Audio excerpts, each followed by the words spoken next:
The birth of a child, what should be a joyous experience, too often ends in death if that child is born prematurely in a developing country. A major report about premature birth, called Born Too Soon, shows that globally, 1 in 10 babies is born prematurely. As a midwife, Carol Priesern has seen newborns die. It's a devastating experience, and it touches you. You remember people's faces. Priesern's organization, the Partnership for Maternal, Newborn, and Child Health, is one of the report's contributors, along with the World Health Organization, Save the Children, and the March of Dimes.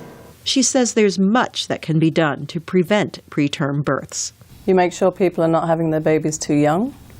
You make sure if they have pre-existing conditions, like if they're too underweight, which is quite common in the developing world, as you'd know. But you've got to also look at if somebody's had a history of a preterm birth, they need much more attention.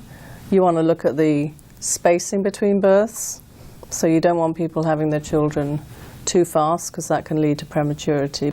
Priesern says if there's a danger that a baby will be born prematurely, there are simple, inexpensive things that can be done to help that baby survive.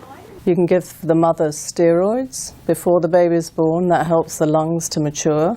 That's a very cheap, very cost-effective intervention. After birth, a no-cost option is called kangaroo care, where the baby is strapped to the mother's chest. It's highly effective because it keeps the baby warm, says Dr. Joy Lawn, another co-author who is with Save the Children.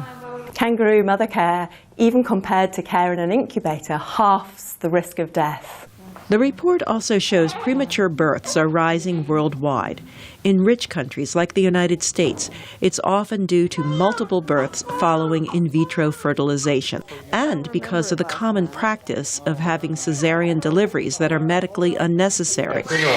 But the numbers are also rising in developing countries, says co-author Christopher Howson with the March of Dimes. Over 60% of preterm births occur in sub-Saharan Africa and South Asia.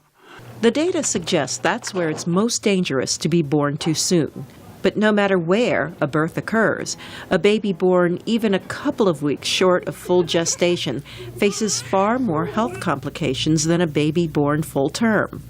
And experts say continued research is needed to better understand the many causes of premature births, how to make them happen less often, and how best to help premature babies survive and even thrive.